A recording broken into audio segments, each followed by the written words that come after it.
안녕하세요, 여러분. 저는 올해 78살 된 박영숙이라고 합니다. 오늘 여러분께 제 이야기를 들려드리려고 해요. 제 인생이 70살을 기점으로 완전히 바뀌게 되었는데 조금 길고 복잡한 이야기일 수도 있지만 끝까지 들어주시면 고맙겠어요. 먼저 제가 어떤 사람인지부터 말씀드릴게요. 저는 마포구 작은 골목에서 정성갈비라는 한우갈비탕 전문점을 운영했던 사람이에요. 지금은 그 가게를 정리했지만 말이죠. 왜 정리했는지는 그건 천천히 이야기해 드릴게요. 제 인생이 평탄했느냐고요. 전혀 그렇지 않았어요. 어렸을 때 저희 집은 정말 가난했거든요. 아버지가 일찍 돌아가시고 어머니 혼자 저희 5남매를 키우셨어요. 어머니는 남의 집에서 품팔이를 하시면서 우리를 먹여 살리셨죠. 저는 초등학교도 제대로 마치지 못했어요. 15살부터 남의 집 살림을 도우면서 돈을 벌어야 했거든요. 그때만 해도 여자아이가 공부를 많이 하는 시대가 아니었으니까요. 지금 생각해보면 참 안타까운 일이지만 그래도 그때 경험들이 나중에 제게 도움이 됐어요. 23세 지금의 남편 박철수를 만났어요. 철수 씨도 저처럼 가난한 집 출신이었어요. 성실하긴 했지만 성격이 좀 급하고 화를 잘 내는 사람이었죠. 그래도 착한 사람이었어요. 신혼 때는 단칸방에서 살았어요. 정말 작은 방이었는데 그래도 저희에게는 소중한 보금자리였죠. 그런데 저에게 하나 특별한 재능이 있었어요. 바로 음식 솜씨였어요. 어릴 때부터 어머니 옆에서 요리하는 걸 보고 배운 덕분인지 손맛이 좋다는 이야기를 자주 들었거든요. 결혼하고 몇 년 후에 작은 갈비탕집을 열게 됐어요. 좌석이 8개밖에 안 되는 정말 작은 가게였어요. 그런데 신기하게도 손님들이 제 갈비탕을 정말 좋아하셨어요. 아줌마, 이 갈비탕 진짜 맛있어요. 비법이 뭐예요? 손님들이 이렇게 말씀해 주실 때마다 정말 뿌듯했어요. 제가 만든 음식을 누군가 맛있게 먹어주는 게 이렇게 기쁜 일인지 처음 알았거든요. 제 갈비탕의 비결이 뭐냐고요? 사실 특별한 건 없어요. 그냥 정성이에요. 새벽마다 직접 시장에 가서 가장 좋은 한우만 골라오고 뼈를 우리는 시간도 남들보다 2배는 길게 했어요. 손님 한 분 한 분을 제 가족처럼 생각하면서 음식을 만들었거든요. 처음에는 남편이 회의적이었어요. 영수가 장사가 그렇게 쉬운 줄 아나? 우리같이 학벌도 없고 돈도 없는 사람들이 뭘 할 수 있겠어. 이렇게 말하면서 걱정을 많이 했죠. 그런데 다행히 제 음식 솜씨는 거짓말을 하지 않았어요. 입소문이 나면서 손님이 점점 늘어났고 몇 년 후에는 더 큰 자리로 가게를 옮길 수 있었어요. 남편도 그때부터는 제 능력을 인정하기 시작했어요. 아니, 인정하는 정도가 아니라 아예 사업 확장에 적극적으로 나서더라고요. 성격이 급한 사람이라 때로는 너무 성급하게 투자하자고 재촉하기도 했고 직원들에게 불같이 화를 내기도 했어요. 당신은 음식만 신경 쓰고 나머지 운영은 내가 다 할 테니까. 남편이 이렇게 말했어요. 성격은 급했지만 사업에 대한 욕심과 추진력만큼은 정말 대단했어요. 덕분에 가게가 번창하면서 마포의 작은 건물도 하나 살 수 있었고 몇 년 후에는 또 다른 건물까지 장만했어요. 그 과정에서 아들 준호가 태어났어요. 제 생애 가장 기쁜 순간이었죠. 아들을 품에 안고 저는 마음속으로 다짐했어요. 이 아이만큼은 내가 겪었던 가난을 절대 겪게 하지 않겠다. 그래서 준호가 어릴 때부터 저는 아들에게 최고의 것만 해주려고 했어요. 좋은 유치원, 좋은 초등학교, 과외의 학원까지. 아들이 원하는 건 뭐든지 해주었어요. 엄마, 친구들은 다 컴퓨터 있는데 나만 없어. 준호가 이렇게 말하면 저는 바로 컴퓨터를 사줬어요. 엄마, 축구화 사고 싶어. 그러면 또 가장 좋은 축구화를 사주었고요. 가게 일이 바빠서 아들과 많은 시간을 보내지 못하는 게 미안했어요. 그래서 물질적인 것으로라도 그 빈자리를 채워주고 싶었거든요. 반면에 남편은 점점 더 사업에만 매달렸어요.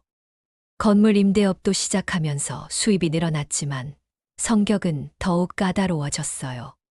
직원들에게 작은 실수라도 용납하지 않았고 저에게도 가끔 큰 소리를 쳤어요. 영수가 장사가 이런 식으로 되나? 재료비 관리를 좀 제대로 해. 이런 식으로 말이에요. 하지만 저는 묵묵히 참았어요. 가족을 위해서, 특히 아들을 위해서였죠. 그런데 정말 예상치 못한 일이 일어났어요. 어느 날 갑자기 남편이 쓰러진 거예요. 심근경색이었어요. 급하게 병원으로 옮겼지만 결국 돌아오지 못했어요. 59살의 나이에 말이에요. 장례식장에서 저는 눈물도 제대로 흘리지 못했어요. 너무 많은 일들이 한꺼번에 몰려왔거든요. 가게 운영도 해야 하고, 건물 관리도 해야 하고, 그리고 그때 대학생이었던 아들까지 돌봐야 했으니까요. 엄마, 괜찮아. 이제 아빠 없이 어떻게 해? 준호가 걱정스럽게 물어봤을 때 저는 아들의 손을 꽉 잡고 말했어요. 괜찮다. 엄마가 다 할 수 있어. 너는 걱정하지 말고 공부만 해. 남편이 떠난 후 5년 동안 저는 혼자서도 모든 것을 잘 해냈어요. 가게는 오히려 더 번창했고 건물 임대 수익도 안정적이었어요. 무엇보다 소중한 건 아들이었죠. 그런데 시간이 지나면서 점점 아들의 모습이 저를 불안하게 만들었어요. 대학을 졸업했는데도 변변한 직장을 잡지 못하고 용돈을 달라고 하는 일이 자꾸 늘어났거든요. 엄마, 친구들이랑 여행 가려고 하는데 처음에는 이해할 만했어요. 젊은 사람이니까 친구들과 추억도 만들어야죠. 그런데 점점 요구하는 게 많아졌어요. 엄마, 차 사고 싶어. 중고차라도. 처음에는 중고차라고 했는데 몇 년 후에는 외제차를 사달라고 하더라고요. 그것도 한 대가 아니라 몇 년마다 새로 바꿔달라고 했어요. 준호야, 너무 비싼 거 아니야? 제가 이렇게 물으면 준호는 이렇게 대답했어요. 엄마, 나도 이제 30이야. 체면이 있지? 체면. 그 말을 들으면 저는 더 이상 뭐라고 할 수가 없었어요. 제가 어렸을 때 가난해서 체면 같은 건 생각해 볼 여유도 없었거든요. 그래서 아들만큼은 그런 걸로 위축되지 않았으면 했어요. 결국 사주었어요. 그러다가 준호가 결혼한다고 했어요. 신부는 강남에 사는 집안의 딸이었어요. 부모님은 모두 대학 교수시고 집안 형편도 넉넉해 보였어요. 엄마, 예비 신부 집에서 신혼집 마련하자고 하는데 마포구 아파트 시세가 15억 정도 하는 곳이었어요. 저는 고민하지 않았어요. 그래, 엄마가 절반 보탤게. 결혼식도 최고급 호텔에서 치렀어요. 제 쪽 하객들은 대부분 가게 단골 손님들이었는데 신부 쪽 하객들과 비교하니까 왠지 위축되는 기분이었어요. 그래도 아들이 좋은 집안과 결혼한다니 한편으로는 뿌듯했죠. 며느리 수진이는 예쁘고 교양 있는 여자였어요. 처음 만났을 때는 정중하게 인사도 잘하고 제가 해준 음식도 맛있다고 칭찬해 주었어요. 그런데 결혼하고 몇 달이 지나니까 뭔가 달라지기 시작하더라고요. 신혼집이 좁다고 투덜거리고 가구나 가전제품도 더 비싼 것으로 바꾸고 싶다고 했어요. 어머님, 요즘 집들은 다 시스템 에어컨이 기본인데 여기는 구식이에요. 어머님, 주방도 너무 좁아서 리모델링을 좀 했으면 좋겠어요. 처음에는 신혼부부니까 집을 예쁘게 꾸미고 싶어 하는 게 당연하다고 생각했어요. 그런데 점점 요구사항이 많아지고 금액도 커지더라고요. 준호도 결혼하고 나서 더 돈을 많이 쓰기 시작했어요. 골프를 배운다고 하더니 장비부터 레슨비까지 클럽 회원권까지 사달라고 했어요. 엄마, 사업하려면 인맥이 중요해. 골프 치는 사람들을 만나야 기회가 생겨. 아들 말이 맞다고 생각했어요.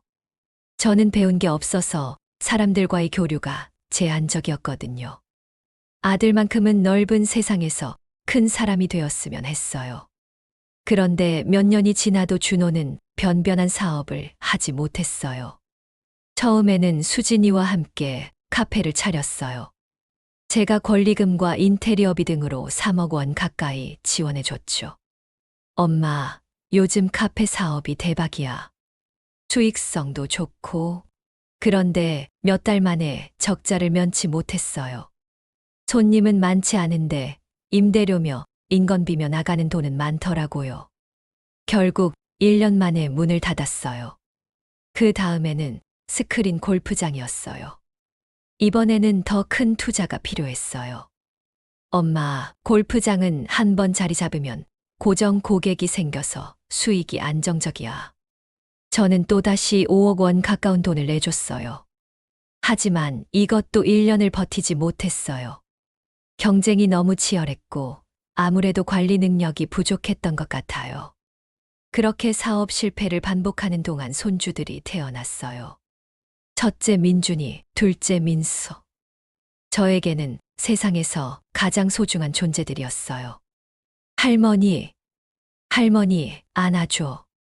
손주들이 달려와서 저를 안을 때면 정말 모든 피로가 사라지는 것 같았어요. 아들은 실망스럽긴 했지만 이 아이들만은 제대로 키우고 싶었어요. 그런데 손주들과 보내는 시간은 그리 많지 않았어요. 며느리 수진이가 늘 불만스러운 표정으로 있다가 점심만 먹으면 친정으로 아이들을 데리고 가버렸거든요. 특히 명절 때마다 이런 일이 반복됐어요. 저는 명절이 되면 며칠 전부터 준비에 바빴어요. 손주들이 좋아하는 잡채도 큰 그릇으로 만들고 각종 전과 나물들을 준비했죠. 어깨가 빠질 것 같도록 힘들었지만 가족들과 함께하는 시간을 생각하면 기뻤어요. 하지만 수진이는 늘 시큰둥했어요. 음식을 칭찬하는 일도 없었고 아이들이 더 먹으려고 하면 너무 많이 먹으면 안 되라며 제지했어요. 수진아, 괜찮다. 아이들이 좋아하는데 더 먹게 해줘. 제가 이렇게 말하면 수진이는 이렇게 대답했어요.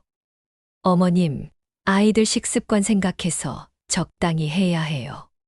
그런 말을 들을 때마다 마음이 불편했어요. 하지만 며느리 앞에서는 아무 말도 할 수 없었죠. 그래서 저는 수진이에게 조금씩 조언을 해주기 시작했어요. 수진아, 요즘 가방을 또 샀더라. 수진아, 결혼했으면 좀 검소하게 살아야지. 수진아, 피부과를 그렇게 자주 가야 해? 제 입장에서는 며느리를 위하는 마음에서 한 말이었어요. 저는 평생 절약하면서 살았거든요. 젊은 며느리가 돈을 물쓰듯 쓰는 모습이 안타까웠어요. 하지만 수진이는 그런 말을 잔소리로 받아들였나 봐요. 표정이 점점 어두워졌고 저와 대화하는 것을 피하기 시작했어요. 어머님이 또 뭐라고 하실까 봐. 수진이가 준호에게 하는 말을 우연히 들은 적이 있어요. 그때 마음이 아팠지만 그래도 이해하려고 노력했어요. 젊은 며느리니까 시어머니 잔소리가 부담스러울 수도 있겠다고 생각했거든요. 하지만 준호는 어떨까요?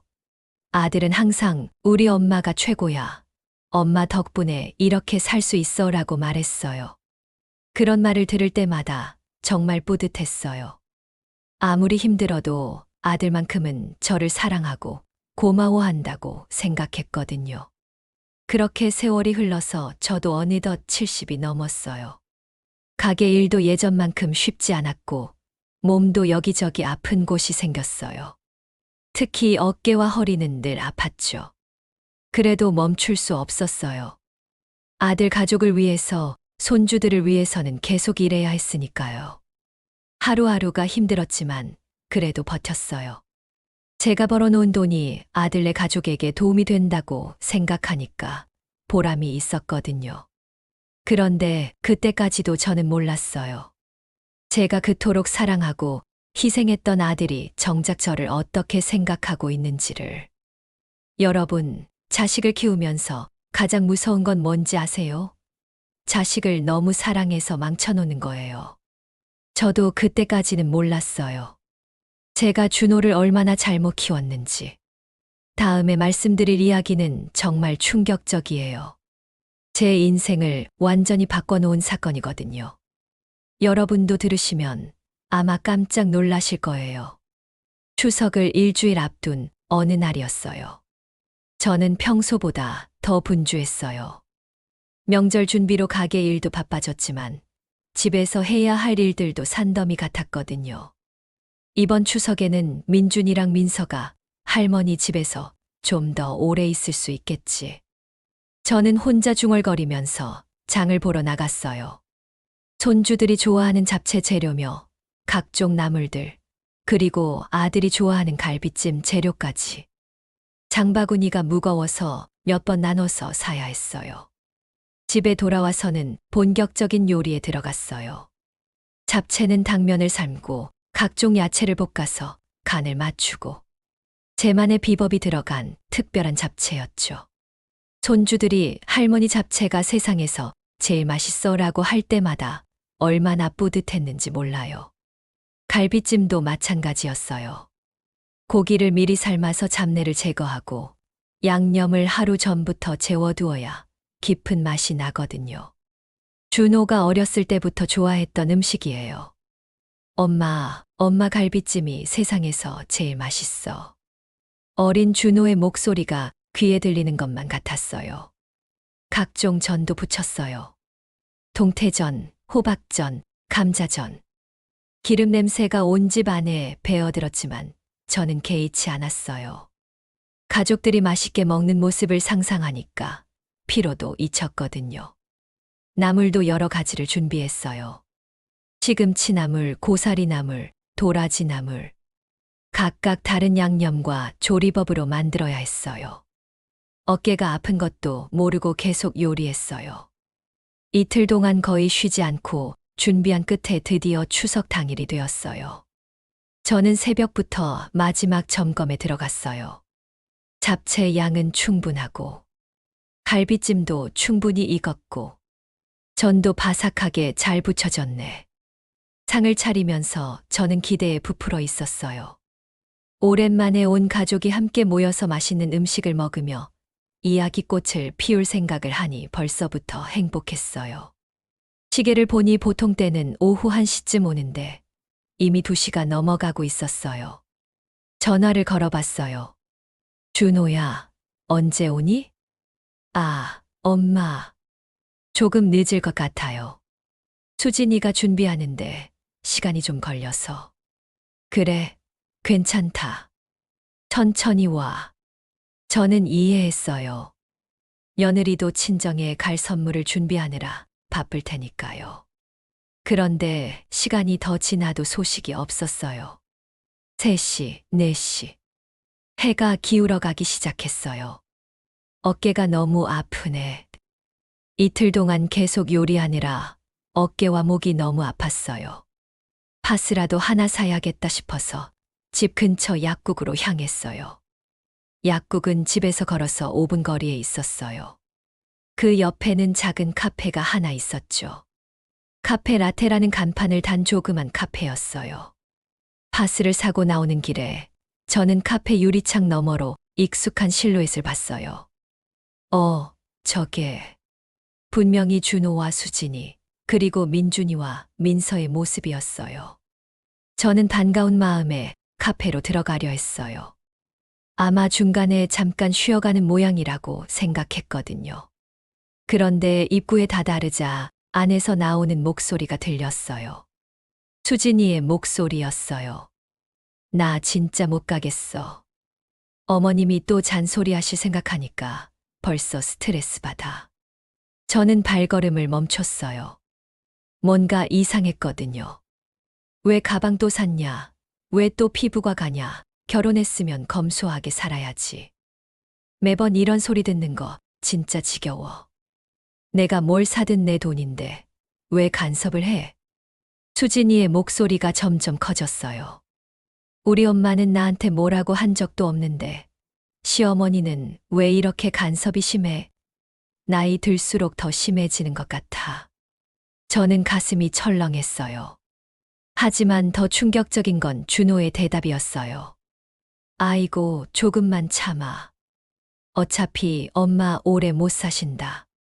여러분, 그 말을 듣는 순간 저는 세상이 무너지는 것 같았어요. 뭐? 수진이가 놀란 목소리로 물었어요. 생각해봐. 엄마가 벌써 70이 넘었잖아.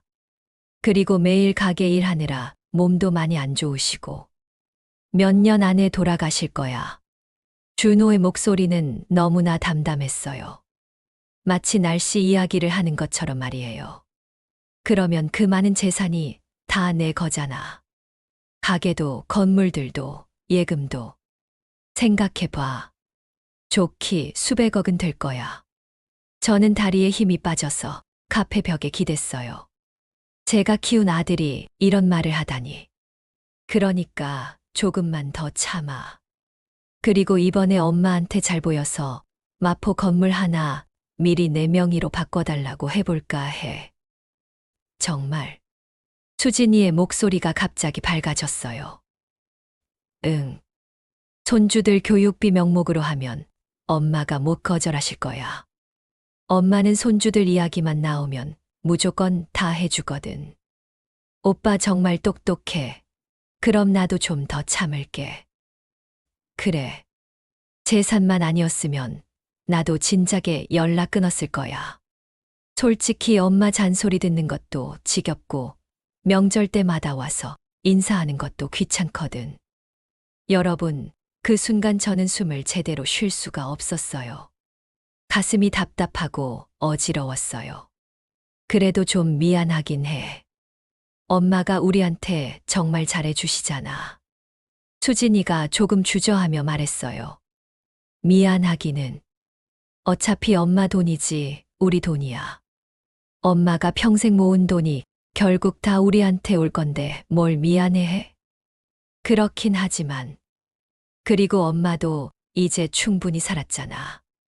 70이 넘으면 언제 죽어도 이상하지 않은 나이야. 솔직히 말하면 빨리 죽어줬으면 좋겠어. 여러분, 제가 평생 가장 사랑했던 아들이 한 말이에요. 빨리 죽어줬으면 좋겠어 라고. 그 순간 저는 비틀거렸어요. 세상이 온통 하얗게 변하는 것 같았어요. 오빠. 수진이가 깜짝 놀라서 말렸지만 준호는 개의치 않는다는 듯 계속 말했어요. 뭐 어때? 사실이잖아.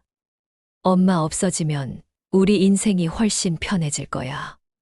더 이상 잔소리 들을 필요도 없고 눈치 볼 필요도 없고. 그래도 그런 말은 아이들아, 잠깐만 있어. 아빠랑 엄마 이야기 좀 해야 해.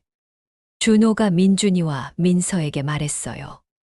어쨌든 오늘은 가야 하니까 조금만 참자. 그리고 엄마 비위 잘 맞춰서 건물 이야기 꺼내보자. 저는 더 이상 들을 수가 없었어요. 카페에서 황급히 나와 집으로 향했어요. 어깨가 아픈 것도 파스를 사러 나왔던 것도 모두 까맣게 잊었어요. 집에 도착해서 저는 소파에 털썩 주저앉았어요. 머릿속이 하얗게 비워진 것 같았어요. 내가 뭘 위해서 살아왔지. 지금까지의 모든 것들이 주마등처럼 스쳐 지나갔어요.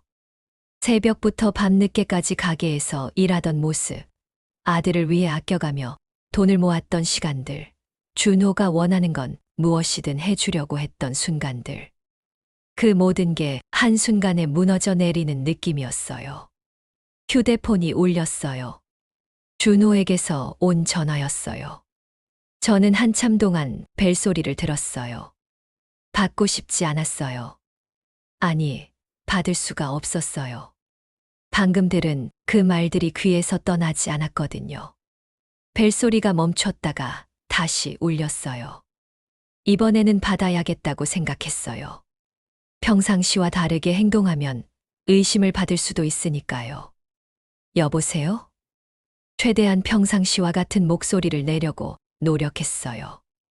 엄마, 우리 지금 출발할게요. 아, 저는 잠시 말이 막혔어요. 그들이 카페에서 나눈 대화를 알고 있다고 말해야 할까요? 아니면 모른 척 해야 할까요? 엄마, 왜 대답이 없어요? 아, 준호야. 엄마가 갑자기 몸이 좀 안 좋네. 저는 결국 진실을 말할 용기가 나지 않았어요. 몸이 안 좋으시다고요. 어디가 아프세요? 준호의 목소리에는 걱정보다는 귀찮음이 묻어 있었어요. 어깨랑 머리가 많이 아파서. 오늘은 혼자 좀 쉬고 싶구나. 너희들 바로 처가댁으로 가는 게 어떨까? 아, 그래요? 그럼 그렇게 할게요. 엄마, 푹 쉬세요. 준호는 별다른 걱정에 기색도 없이 대답했어요. 괜찮냐고 묻지도 않았고, 약이라도 사다 줄까 하지도 않았어요. 그럼 우리 먼저 갈게요. 안녕히 계세요. 전화가 끊어졌어요. 저는 휴대폰을 내려놓고 한참 동안 멍하니 앉아 있었어요. 방 안에는 음식 냄새가 가득했어요. 이틀 동안 정성껏 준비한 잡채, 갈비찜, 각종 전과 나물들. 이 많은 음식을 누가 먹지? 저는 부엌으로 가서 준비한 음식들을 바라봤어요. 온 마음을 담아 만든 음식들이었는데, 이제는 그저 무겁기만 했어요. 냉장고에 하나씩 넣으면서 저는 눈물이 났어요. 하지만 울 수도 없었어요. 너무 허탈해서 눈물조차 나오지 않았거든요. 그날 밤 저는 잠을 이룰 수 없었어요. 계속해서 카페에서 들은 대화가 머릿속을 맴돌았어요. 어차피 엄마 오래 못 사신다. 빨리 죽어줬으면 좋겠어. 재산만 아니었으면 연락 끊었을 거야. 그 말들이 계속 반복됐어요. 내가 그렇게 나쁜 엄마였나? 저는 제 지난 날을 돌이켜봤어요. 준호를 위해서라면 무엇이든 했었거든요. 가장 좋은 것을 해주려고 노력했고, 준호가 원하는 건 거의 다 들어줬어요. 하지만 그 과정에서 준호를 망쳐놓았던 걸까요? 다음 날 아침, 저는 평소보다 늦게 일어났어요. 가게에 가야 했지만 도저히 일어날 기력이 없었어요. 직원들에게 전화를 걸어 하루 쉰다고 했어요. 제가 가게를 쉰 건 남편이 돌아가셨을 때 이후로 처음이었어요. 그날 하루 종일 저는 침대에 누워 있었어요. 계속 잠만 잤어요. 꿈 속에서도 준호와 수진이의 목소리가 들렸어요. 빨리 죽어줬으면 좋겠어. 그 말이 가슴에 대못을 박는 것처럼 아팠어요. 추석 연휴 내내 저는 그렇게 보냈어요. 준비해둔 음식들을 조금씩 먹으면서 하루하루를 버텼어요. 연휴가 끝나고 가게에 나가야 했지만 제 마음은 예전과 달랐어요. 늘 보던 가게 풍경이 낯설게 느껴졌어요. 사장님 괜찮으세요? 얼굴이 많이 안 좋아 보여요. 주방장 김 사장이 걱정스럽게 물어봤어요. 아, 괜찮아요. 연휴 때 좀 무리했나 봐요. 저는 억지로 미소를 지었어요. 하지만 마음속으로는 다른 생각을 하고 있었어요. 내가 이걸 왜 하고 있지? 지금까지는 아들과 손주들을 위해서 일한다는 명확한 목표가 있었어요. 더 많은 돈을 벌어서 준호가 편하게 살 수 있게 해주고 손주들에게도 좋은 환경을 만들어주고 싶었거든요. 하지만 이제 그 목표가 사라졌어요. 아니, 목표가 무의미해졌어요. 여러분, 정말 충격적이지 않나요? 자식을 위해 평생을 바쳐서 살았는데 그 자식이 나보고 빨리 죽었으면 좋겠다고 말하는 걸 들었다면 어떤 기분일까요? 그때 저는 정말 세상이 무너지는 것 같았어요. 하지만 동시에 한 가지 깨달은 게 있었어요. 이제 더 이상 남을 위해서 살 필요가 없다는 거였어요. 이제부터는 저 자신을 위해서 살아야겠다고 생각했어요. 그래서 저는 큰 결심을 하게 됐어요. 다음에 말씀드릴 이야기는 제가 어떻게 새로운 인생을 시작했는지에 대한 거예요. 그날 저녁 저는 오랫동안 알고 지내던 세무사 이 회계사에게 전화를 걸었어요. 이 회계사님, 박영숙입니다. 아, 사장님, 안녕하세요. 무슨 일로 연락하셨어요? 혹시 시간 되실 때 한번 만날 수 있을까요? 상담받고 싶은 게 있어서요. 그럼요. 언제가 좋으세요? 내일 오후에 가능하세요? 네, 가능합니다. 이 회계사는 제가 가게를 시작한 초기부터 알고 지내던 사람이었어요. 믿을 만한 사람이었죠. 다음 날, 저는 이 회계사 사무실을 찾아갔어요. 사장님, 오늘 상담 내용이 뭔가요? 제가 가게를 정리하고 싶어요. 네, 가게를요? 이 회계사는 깜짝 놀랐어요. 제 가게는 지역에서 유명한 맛집이었고 수익성도 아주 좋았거든요. 왜 갑자기 그런 생각을 하세요? 나이도 있고 이제 그만 쉬고 싶어요. 저는 진짜 이유를 말할 수는 없었어요. 어떻게 제 아들이 저보고 빨리 죽었으면 좋겠다고 했다는 말을 할 수 있겠어요? 그리고 건물들도 다 정리하고 싶어요. 건물까지요? 사장님, 그렇게 하시면 세금이 상당할 텐데요. 세금은 얼마나 나올까요? 저는 구체적으로 물어봤어요. 이 회계사는 계산기를 두드리며 설명해 주었어요. 대략적으로 계산해 보니 상당한 금액이 나올 것 같습니다. 정말 다 정리하실 생각이세요? 네, 정리하겠습니다. 제 목소리는 단호했어요. 며칠 후, 저는 가게 단골 손님 중 한 명인 변호사, 김 변호사에게도 연락을 했어요. 김 변호사님, 혹시 상담 좀 받을 수 있을까요? 물론이죠, 사장님. 어떤 상담인가요? 상속 관련해서요. 상속요, 유언장 작성하시려는 건가요? 그런 것보다는 상속을 하지 않는 방법이 있는지 알고 싶어요. 상속을 하지 않는다는 게 무슨 말씀이세요? 김 변호사도 당황스러워했어요. 제 재산을 제가 혼자 다 쓰고 싶어요. 아들에게는 상속해 주고 싶지 않습니다. 사장님, 무슨 일이 있으셨나요? 김 변호사는 제 평소 성격을 알고 있었어요. 아들을 얼마나 아끼는지도 잘 알고 있었거든요. 그건 말씀드릴 수 없고요. 다만 제가 원하는 대로 할 수 있는 방법을 알려주세요. 저는 끝까지 이유를 말하지 않았어요.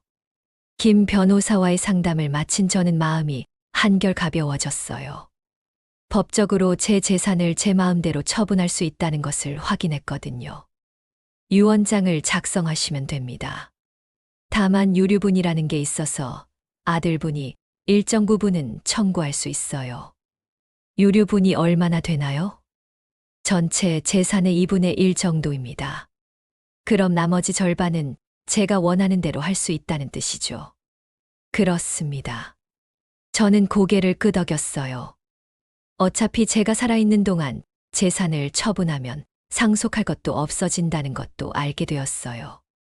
그 후 한 달 동안 저는 차근차근 준비를 시작했어요. 가장 먼저 가게 매각 공고를 냈어요. 소문이 나자마자 문에 전화가 쏟아졌어요. 지역에서 유명한 맛집이었고 위치도 좋았거든요. 사장님, 권리금을 얼마로 생각하세요? 건물도 같이 파시는 건가요? 여러 업체에서 관심을 보였어요. 저는 가장 좋은 조건을 제시한 곳과 계약을 했어요. 권리금만 15억, 건물값까지 합쳐서 총 100억이 넘는 금액을 받게 됐어요. 제가 평생 일궈낸 결과물이었죠. 마포에 있던 2개의 작은 빌딩도 매물로 내놓았어요. 이것도 곧바로 팔렸어요. 임대 수익이 좋은 건물들이라 투자자들이 많이 관심을 보였거든요. 마지막으로 제가 살던 25평짜리 아파트도 정리했어요. 여기는 추억이 많이 담긴 곳이었지만 더 이상 의미가 없었어요. 모든 것을 정리하고 나니 제 손에 쥔 돈이 몇백억이 됐어요. 세금을 내고 나서도 상당한 금액이었죠. 저는 그 돈을 보며 생각했어요. 내가 이렇게 많은 돈을 모아놓고도 정작 나 자신을 위해서는 아무것도 하지 않았구나. 지금까지 저는 모든 것을 아들을 위해 아껴두었어요. 저 자신은 늘 검소하게 살았죠. 옷도 몇 년씩 입었고 외식도 거의 하지 않았어요. 여행은 꿈도 꾸지 않았고요. 하지만 이제는 달랐어요. 이 돈은 온전히 저만을 위한 돈이었어요. 그런데 과연 이 많은 돈을 혼자서 다 쓸 수 있을까요? 저는 고민했어요. 그러다가 결심했어요. 절반은 사회에 환원하기로 했어요. 이 돈으로 의미 있는 일을 해보자. 저는 여러 단체를 알아보기 시작했어요. 소아암 환자들을 돕는 단체, 독거노인을 위한 단체, 장애인을 돕는 단체. 그 중에서도 특히 소아암 환자들에게 관심이 갔어요. 어린아이들이 아픈 모습을 보면 마음이 너무 아팠거든요. 안녕하세요. 후원하고 싶어서 연락드렸습니다. 네, 감사합니다. 어떤 방식으로 후원을 원하세요? 큰 금액을 한 번에 후원하고 싶습니다. 얼마 정도를 생각하고 계세요? 100억 정도요. 네, 100억이라고 하셨나요? 상대방이 깜짝 놀랐어요. 네, 100억입니다. 저는 담담하게 대답했어요. 그 돈으로 얼마나 많은 아이들을 도울 수 있을지 생각하니 뿌듯했어요. 독거노인을 위한 후원도 했어요. 저도 이제 혼자가 되었으니까 같은 처지의 어르신들을 돕고 싶었어요. 할머니들이 외롭지 않게 말벗이 되어드리는 프로그램도 있어요. 그런 프로그램에도 후원하고 싶습니다. 저는 여러 단체에 후원을 했어요. 총 200억 원 정도를 사회에 환원했어요. 남은 돈도 상당했지만 이제 저에게는 다른 계획이 있었어요. 평생 여행 한 번 제대로 못 가봤는데 이제 가보자. 저는 여행사를 찾아갔어요. 어떤 여행을 원하세요? 오래 다닐 수 있는 여행이요. 한 달이나 2달 정도. 크루즈 여행은 어떠세요? 1년짜리 세계 일주 크루즈도 있어요. 1년이요? 저는 잠깐 고민했어요. 1년 동안 집을 비운다는 게 부담스럽기도 했거든요. 하지만 이제 돌아갈 집도 없었고 걱정할 가게도 없었어요. 좋아요. 1년짜리로 해주세요. 크루즈 여행 예약을 마치고 저는 마지막으로 해야 할 일이 있었어요. 준호에게 매달 주던 생활비를 끊는 것이었어요. 지금까지 준호에게는 매월 500만 원씩 생활비를 줬어요. 준호가 변변한 직업이 없다 보니까 생활에 도움이 되라고 한 일이었죠. 하지만 이제는 그럴 필요가 없었어요. 저는 은행에 가서 자동이체를 해지했어요. 그리고 준호에게는 아무 말도 하지 않았어요. 준호가 언제 알아차릴까? 저는 궁금했어요. 평소 준호가 얼마나 저에게 관심이 있는지 확인해 보고 싶었거든요. 크루즈 출발까지는 2주 정도 남아 있었어요. 그동안 저는 임시로 작은 원룸을 얻어서 지냈어요. 모든 짐을 정리하니 가져갈 게 별로 없었어요. 평생 모아둔 것들이 많았지만 정작 소중한 건 많지 않았거든요. 그런데 짐을 정리하다가 오래된 사진첩을 발견했어요. 준호가 어렸을 때 찍은 사진들이 들어있었어요. 돌잔치 때 사진, 첫 생일 때 사진, 유치원 입학식 사진. 이때는 정말 천사 같았는데 어린 준호의 모습을 보니 마음이 복잡했어요. 언제부터 이렇게 변했을까요? 저는 사진들을 보며 제 지난 교육 방식을 반성했어요. 너무 많은 것을 해주려다 보니 준호를 망쳐놓은 것 같았어요. 내가 준호를 잘못 키웠구나. 하지만 이제 와서 후회해도 소용없었어요. 준호는 이미 40이 넘은 어른이었고 자신의 인생을 살아가야 할 나이였어요. 크루즈 출발 일주일 전, 저는 마지막으로 가게에 들렀어요. 새 주인이 운영하는 모습을 보고 싶었거든요. 어서 오세요. 새 사장이 반갑게 인사했어요. 제가 전 사장이라는 걸 알고 있었죠. 잘 되고 있나요? 네, 덕분에 잘 되고 있어요. 단골 손님들이 많이 와주세요. 가게 안을 둘러보니 크게 달라진 건 없었어요. 메뉴판만 조금 바뀌었을 뿐이었죠. 갈비탕 맛이 예전과 같나요? 저는 궁금해서 물어봤어요. 최대한 비슷하게 하려고 노력하고 있는데, 역시 전 사장님만큼은 안 되네요. 새 사장이 겸손하게 대답했어요. 저는 갈비탕 한 그릇을 주문했어요. 제가 수십 년 동안 끓였던 그 갈비탕을 마지막으로 맛보고 싶었거든요. 맛은 비슷했지만 뭔가 다른 느낌이었어요. 제만의 그 특별한 손맛은 따라할 수 없는 것 같았어요. 하지만 나쁘지 않았어요. 새 사장도 정성껏 하고 있다는 게 느껴졌거든요. 잘 먹었습니다. 저는 계산을 하고 가게를 나왔어요. 돌아보니 정성갈비라는 간판이 보였어요. 이제 정말 끝이구나. 저는 한 시대가 끝나는 기분이었어요. 그런데 그때였어요. 휴대폰이 울렸어요. 준호에게서 온 전화였어요. 저는 잠깐 고민했다가 전화를 받았어요. 여보세요? 엄마, 이게 대체 무슨 짓이야? 준호의 목소리가 화가 나 있었어요. 무슨 말이니? 가게를 팔았다면서. 집도 없어졌다고. 이게 무슨 일이야? 드디어 알아차린 모양이었어요. 언제 알았니? 방금 알았어. 엄마 집에 갔는데 다른 사람이 살고 있더라고. 그래서 가게에 갔더니 사장이 바뀌어 있고. 준호의 목소리는 점점 커졌어요. 생활비도 안 들어왔어. 이게 뭐야 도대체? 저는 한참 후에 대답했어요. 이제 각자 살자. 뭐, 각자 살자고 했어.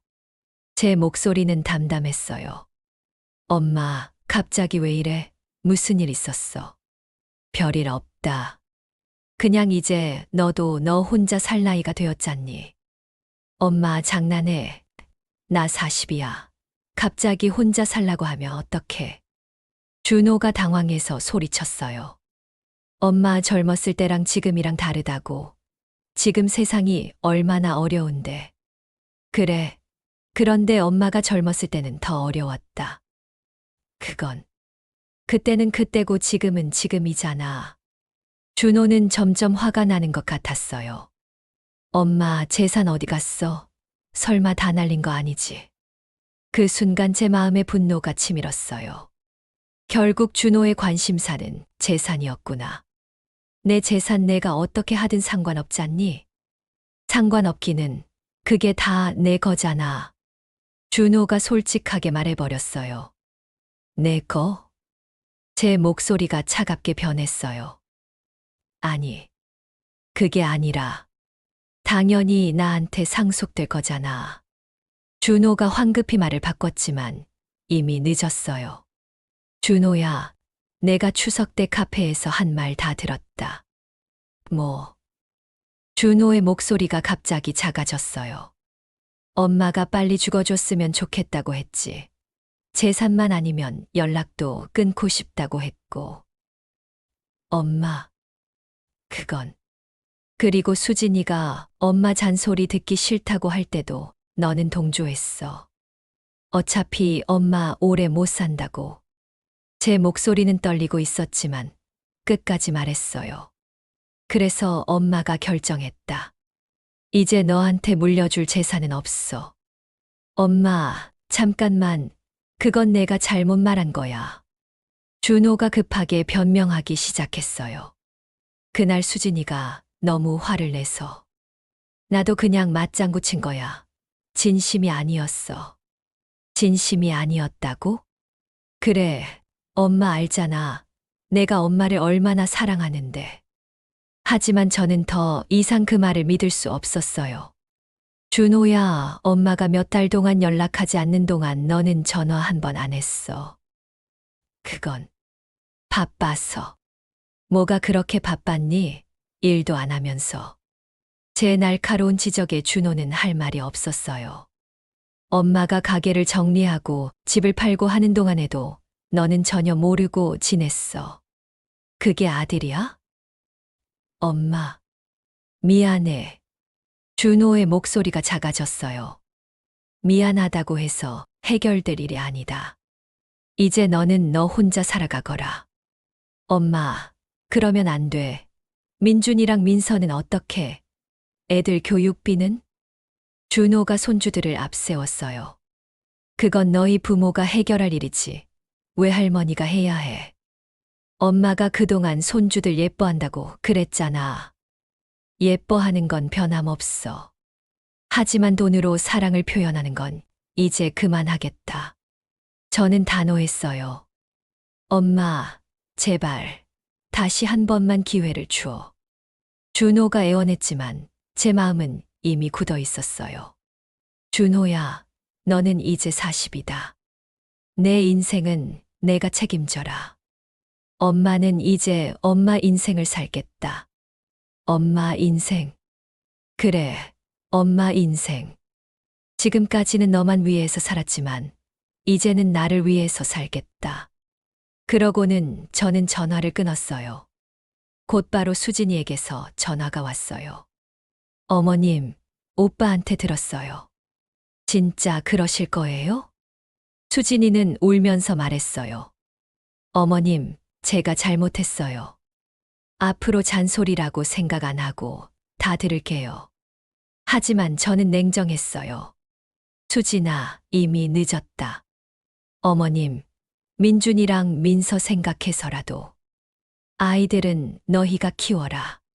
그게 부모의 의무다. 어머님, 그렇게 하시면 우리는 수진이가 울음을 그쳤어요. 그리고는 갑자기 목소리가 변했어요. 좋아요. 어차피 저도 친정엄마 있어요. 우리 엄마한테 도움 받으면 돼요. 그래, 그렇게 해라. 그깟 돈 얼마나 된다고 사람을 이렇게 비참하게 만들어요? 수진이의 본성이 드러났어요. 비참하게 만든다고. 네, 갑자기 생활비 끊고 이러시면 우리가 얼마나 당황스러운데요. 저는 피가 거꾸로 도는 기분이었어요. 하지만 동시에 후련하기도 했어요. 이제야 수진이의 진짜 모습을 보게 된 거니까요. 수진아, 고마워. 네. 내 덕분에 더 확신이 섰다. 이제 정말 연락하지 말거라. 저는 전화를 끊고 휴대폰 전원을 꺼버렸어요. 여러분, 그때 제 기분이 어땠을 것 같으세요? 서운하고 슬펐을 것 같죠? 물론 그런 감정도 있었어요. 하지만 그보다는 후련한 감정이 더 컸어요. 드디어 제 인생을 살 수 있게 된 거니까요. 다음에 말씀드릴 이야기는 제가 어떻게 진짜 행복을 찾았는지에 대한 거예요. 여러분도 들으시면 분명히 감동받으실 거예요. 크루즈 여행은 저에게 완전히 새로운 세상을 열어주었어요. 태평양을 건너고 지중해를 거쳐 북극해까지. 평생 책에서만 보던 곳들을 직접 눈으로 볼 수 있었어요. 와, 정말 아름답네요. 저는 갑판에 서서 석양을 바라보며 감탄했어요. 바다 위로 떨어지는 석양은 그 어떤 그림보다 아름다웠어요. 크루즈에서 만난 사람들도 새로웠어요. 다양한 나라에서 온 다양한 연령대의 사람들과 이야기를 나누는 것만으로도 즐거웠어요. Korea. Oh, I love Korean food. 외국인 승객들이 제가 한국 사람이라고 하니까 반가워했어요. 몇몇 사람들에게는 간단한 한국 음식을 만들어주기도 했죠. This is so delicious. What do you call this? Japchae. Japanje. No, japchae. 저는 웃으면서 발음을 교정해 주었어요. 크루즈에서는 다양한 프로그램도 있었어요. 요가 수업, 댄스 수업, 언어 수업.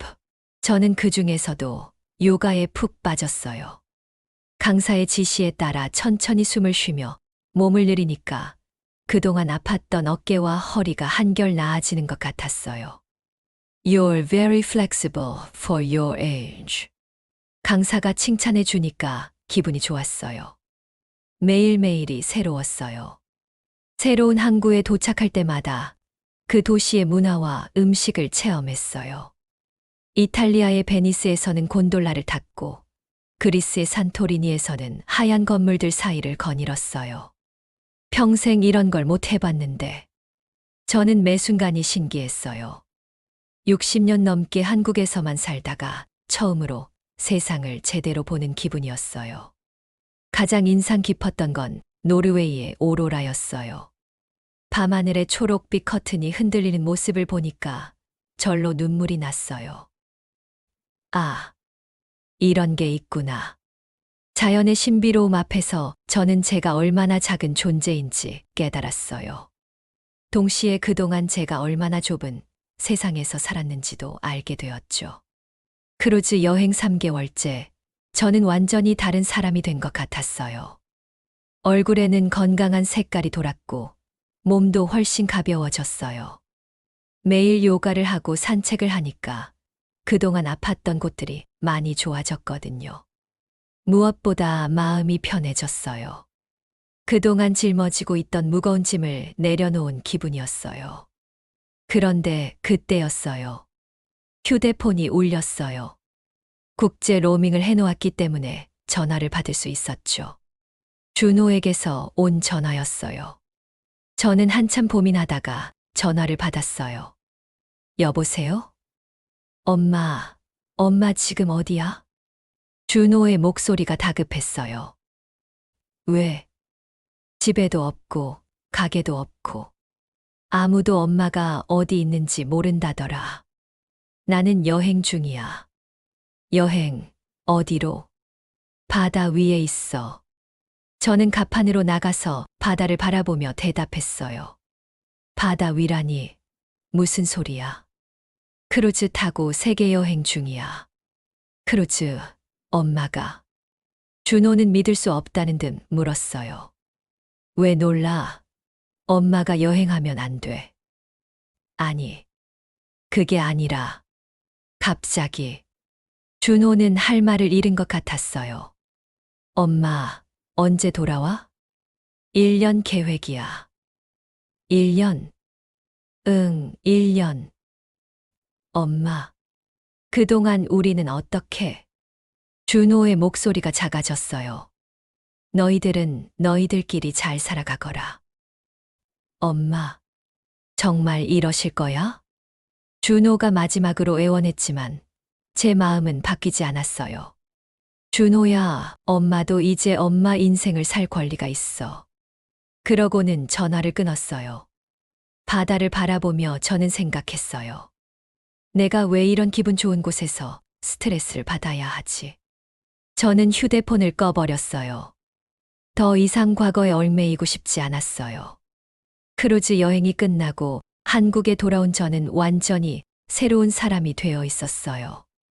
1년 동안 세계 곳곳을 돌아다니면서 많은 것을 보고 느꼈거든요. 가장 큰 변화는 마음가짐이었어요. 더 이상 누군가를 위해 저 자신을 희생하지 않기로 결심했어요. 한국에 돌아온 제가 가장 먼저 한 일은 봉사활동이었어요. 전국 곳곳의 보육원을 찾아다니며 아이들에게 음식을 해주었어요. 할머니, 이거 정말 맛있어요. 더 주세요. 아이들의 밝은 웃음소리를 들으니까 가슴이 따뜻해졌어요. 할머니, 또 언제 와요? 곧 올게. 저는 아이들과의 시간이 즐거웠어요. 그동안 제 아들과 손주들에게만 쏟았던 사랑을 더 많은 아이들에게 나누어 줄 수 있어서 행복했죠. 특히 부모가 없는 아이들을 보면 더욱 마음이 갔어요. 할머니, 우리 엄마는 언제 와요? 5살 정도 된 여자아이가 물어봤을 때 저는 가슴이 아팠어요. 할머니가 엄마 역할을 해줄게. 저는 그 아이를 꼭 안아주었어요. 몇 개월간 봉사활동을 하면서 저는 새로운 꿈을 갖게 됐어요. 내 돈으로 보육원을 하나 만들어 보면 어떨까? 저에게는 아직 상당한 돈이 남아 있었어요. 그 돈으로 무엇인가 의미 있는 일을 하고 싶었어요. 저는 강원도의 작은 도시에 땅을 샀어요. 공기도 좋고 자연환경도 훌륭한 곳이었죠. 그곳에 보육원을 지었어요. 아이들이 마음껏 뛰어놀 수 있는 넓은 마당과 텃밭도 만들었어요. 아이들이 직접 채소를 키우며 자연을 배울 수 있게 하려는 생각이었죠. 사장님, 정말 훌륭한 시설이네요. 건축업체 사장이 감탄했어요. 아이들이 행복하게 자랄 수 있는 곳으로 만들어주세요. 저는 비용을 아끼지 않았어요. 아이들 방은 모두 개인 공간으로 만들었고, 공부할 수 있는 도서관도 꾸몄어요. 무엇보다 중요한 건 주방이었어요. 제가 직접 아이들에게 맛있는 음식을 해줄 수 있도록 최고급 시설로 만들었죠. 보육원이 완공되고 희망의 집이라는 이름을 붙였어요. 첫 번째 아이들이 들어왔을 때 저는 정말 기뻤어요. 할머니, 여기가 우리 집이에요. 응, 이제 여기가 너희들 집이야. 아이들이 좋아하는 모습을 보니까 그동안의 모든 고생이 보상받는 기분이었어요. 저는 보육원 한쪽에 작은 집을 지어 그곳에서 살기 시작했어요. 아이들과 함께 살면서 24시간 돌봐주고 싶었거든요. 매일 아침 일찍 일어나서 아이들 아침 준비를 도왔어요. 민지야, 양치했니? 성호야, 옷 뒤집어 입었어. 아이들을 돌보는 일이 힘들 수도 있었지만 저에게는 너무나 즐거웠어요. 무엇보다 아이들에게 맛있는 음식을 해주는 시간이 가장 행복했어요. 오늘은 뭐 해주실 거예요? 잡채 해줄까? 와, 할머니 잡채. 아이들이 좋아하는 모습을 보니까 예전에 손주들을 위해 요리하던 때가 생각났어요. 하지만 이번에는 달랐어요. 진심으로 좋아하는 아이들을 위한 요리였으니까요. 할머니, 이 세상에서 할머니가 제일 좋아요. 9살 수지가 저에게 안기며 말했을 때 저는 눈물이 났어요. 이게 진짜 사랑이구나. 조건 없는 사랑, 계산 없는 사랑. 그동안 제가 아들에게 받고 싶었던 사랑을 이 아이들에게서 받고 있는 것 같았어요. 1년이 지나고 2년이 지났어요. 희망의 집은 지역에서 유명해졌어요. 제 정성 어린 돌봄 덕분에 아이들이 모두 건강하고 밝게 자라고 있었거든요. 할머니 덕분에 우리 아이들이 이렇게 잘 자라고 있어요. 사회복지사 선생님이 감사 인사를 했어요. 당연한 일이에요. 이 아이들은 모두 제 자식들이니까요. 저는 진심으로 그렇게 생각했어요. 그 사이 민준이와 민서는 한 달에 한두 번씩 저를 찾아왔어요. 올 때마다 한 뼘씩 자라 있었고, 제가 해주는 음식을 먹으며 행복해했어요. 할머니, 학교에서 급식 먹을 때마다 할머니 음식 생각나요. 할머니 잡채가 세상에서 제일 맛있어요. 손주들의 이런 말을 들을 때면 저는 마음이 따뜻해졌어요. 비록 준호와는 관계가 회복되지 않았지만 손주들과의 관계만큼은 예전보다 더 깊어진 것 같았어요. 할머니, 저희가 커서 할머니를 돌봐드릴게요. 할머니가 아프시면 저희가 병원에 데려가 드릴게요. 아이들의 이런 말을 들으면 저는 눈물이 났어요. 순수한 마음에서 우러나온 진실한 사랑이었거든요. 어느 날 저는 건강검진을 받으러 갔어요. 75세가 된 나이에 정기적인 검진은 필수였죠. 어르신, 정말 건강하세요. 이 나이에 이 정도면 정말 대단해요. 의사 선생님이 감탄했어요. 매일 아이들과 함께 지내면서 몸을 많이 움직이니까 그런가 봐요. 저는 웃으며 대답했어요. 실제로 아이들과 함께 생활하면서 몸도 마음도 훨씬 건강해졌어요. 특별히 주의할 점은 없지만 무리하지 마시고 계속 지금처럼 건강한 생활을 하세요. 네, 알겠습니다. 병원에서 나오면서 저는 감사한 마음이 들었어요. 건강한 몸으로 아이들을 돌볼 수 있다는 것이 얼마나 큰 축복인지 새삼 깨달았거든요. 그날 저녁 아이들과 함께 저녁 식사를 하면서 저는 말했어요. 할머니가 건강해서 너희들과 오래오래 함께 있을 수 있을 것 같아. 정말요? 와. 아이들이 환호했어요. 할머니, 그럼 우리 할머니 100살까지 함께 있어요. 100살이라. 그럼 할머니가 25년을 더 살아야 하네. 할머니는 100살까지도 건강하실 거예요. 아이들의 순수한 믿음을 보며 저는 정말로 오래오래 건강하게 살고 싶다는 생각이 들었어요. 어느 주말, 희망의 집에 특별한 손님들이 찾아왔어요. 이미 성인이 되어 희망의 집을 떠난 졸업생들이었어요. 할머니, 첫 번째 졸업생인 지수가 달려와 저를 안았어요. 이제 25세가 된 지수는 사회복지사가 되어 다른 보육원에서 일하고 있었어요. 할머니 덕분에 제가 이 일을 하게 되었어요. 지수야, 잘 지냈니? 네, 할머니가 해주신 사랑을 다른 아이들에게 전해주고 있어요. 지수의 말을 들으며 저는 뿌듯했어요. 제가 키운 아이가 다른 아이들을 돕는 일을 하고 있다니, 이보다 더 보람된 일이 있을까요? 할머니, 제가 결혼해요. 또 다른 졸업생인 태민이가 말했어요. 정말 축하한다. 할머니께서 주례를 서주실 수 있을까요? 내가. 저는 놀랐어요. 네, 할머니가 저에게는 진짜 가족이에요. 할머니가 주례를 서주시면 정말 기쁠 거예요. 태민이의 말에 저는 눈물이 났어요. 혈연은 아니지만 진정한 가족이 된 것이죠. 결혼식 날, 저는 정말 자랑스러웠어요. 제가 키운 아이가 이렇게 멋진 어른으로 자라서 좋은 사람과 결혼하는 모습을 보니까 세상에서 가장 행복한 기분이었어요. 오늘 이 자리에서 주례를 맡게 되어 정말 영광입니다.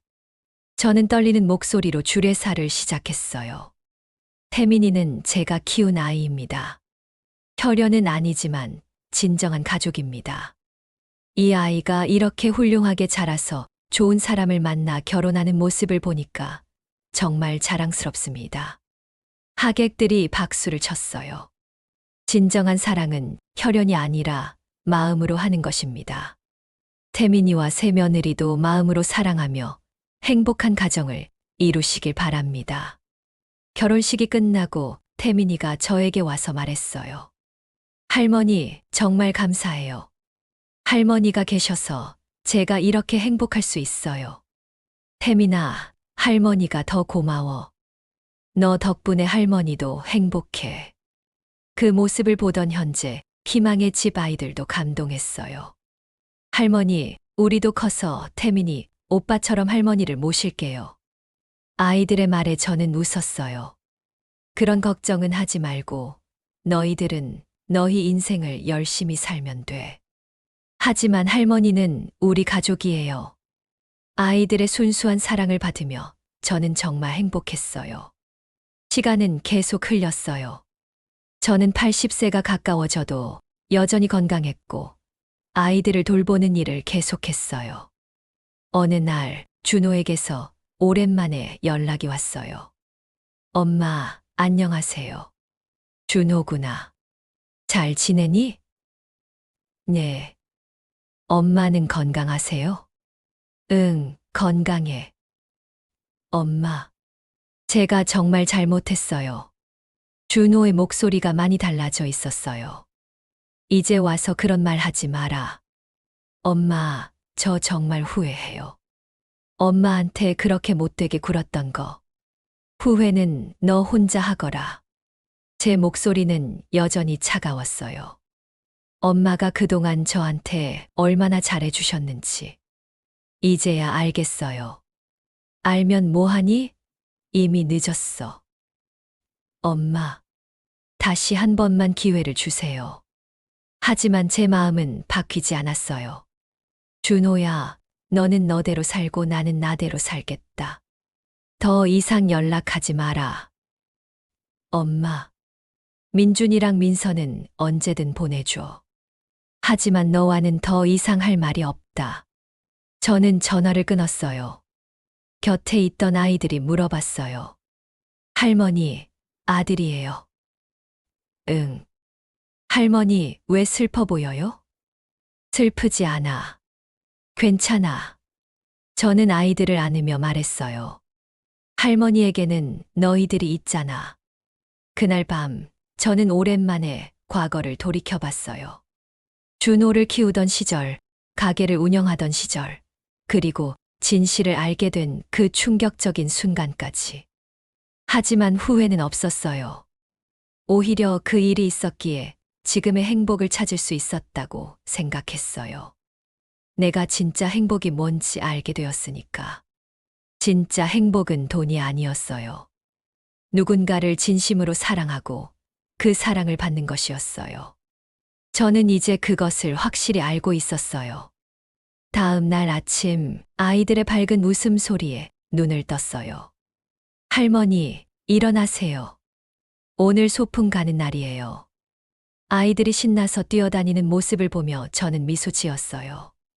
그래, 빨리 준비하자. 저는 아이들과 함께 소풍 준비를 했어요. 김밥도 싸고 과일도 준비하고. 할머니가 싸준 김밥이 제일 맛있어요. 할머니, 우리 평생 함께 있어요. 아이들의 순수한 말을 들으며 저는 가슴이 벅찼어요. 내가 이렇게 사랑받을 자격이 있을까?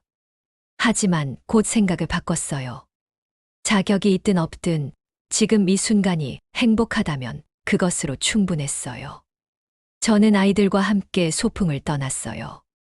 푸른 잔디밭에서 뛰어노는 아이들을 보며 저는 생각했어요. 이게 바로 내가 원했던 인생이구나.